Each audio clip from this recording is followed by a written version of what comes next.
So this is the Mountain View Quantum apparatus that we have on lease currently. This video is going to be about a walk around and some of the nuances of the exterior of the rig to go along with our other training videos. So there's no front bumper line. It's one of the most obvious things on this apparatus. It does not exist. Additionally, on the side of the apparatus, there's no engine protection line that we're used to. It's normally right on here. It's not there. What they do have in lieu of that is a reel line.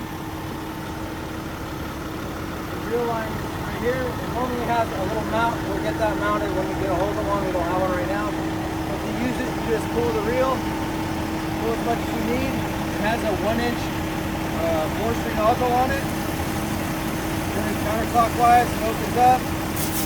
Pull the booster line, and that charges the line.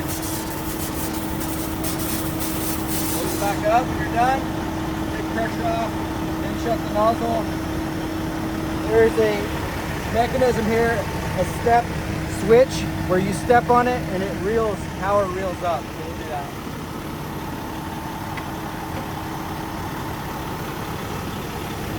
On this side of the apparatus, you have all of your main pump controls. But one of the things I want to point out is that there are 5 places that you can get foam out of this apparatus. 3 of them which we are not going to be using. These 3 go to the bed as pre-connects, and because we're bulk loads or dead loads, they are not connected. But the valve is open and there's no cap on them. So if you see you pull one in an accident, you're going to charge the bed, not the hose, full of water. So we have locked them out for right now for a visual cue. Do not use them. The other 2 places are the crosslays that both have foam to them. Moving down the side of the apparatus to the rear, the hose loads are nearly identical to what Palo Alto normally has for hose specifications for the amount of hoses there, the size, and the pull style. The one difference to that is the 3-inch hose is short 150 feet. Still loaded the same, still bulk load, dead load. High-rise pack still in the back as normal. Hybrid kit. Moving along to the side of the apparatus.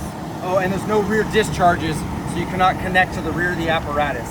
You need to drag the line around to the side of the apparatus, driver or passenger, to charge that line. This has drop-down ladders. There's a cradle that's powered electric, and it comes down. There are 2 air cylinders in the corners, one visible right there and one underneath the stainless steel box. Underneath, those cylinders have to open so the locks come away from the ladder bed, and then the bed can come down with this switch operation here. Switch to on, light comes on. When I did that, you heard the sound of the air releasing out of the cylinder. The lock removes from here to there. The other one does the same thing in the box. It's best practice, because of some air leaks that we found, to have the apparatus running when you're using the ladder. That way there's enough air in the system to be able to actuate the locks, open and closed. At this point now I can hit the down arrow, the ladder will come down.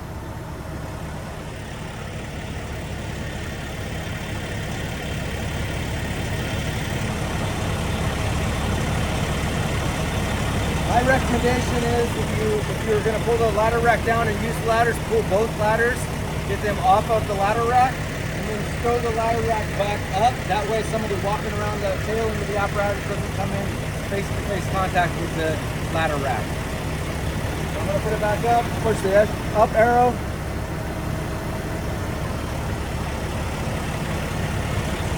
Normally, these locks work in a fashion where you turn the switch to off, they should immediately close.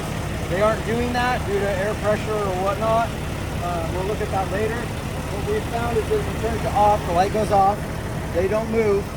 But when the air brake spitter valve spits from the air dryer, these guys get actuated and they will lock, or you can pump the brakes to make them lock, or if you put it in drive to drive away, they will lock. So they will lock for you.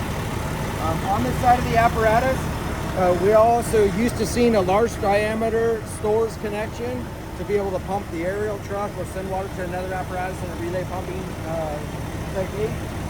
We don't have that on this rig. There are 3 2.5-inch connections on the discharges, and so if you were to pump the truck, you would need to pump multiple 2.5 or 3-inch lines on these 2.5 connections to the trimees to pump the aerial, or use a different apparatus.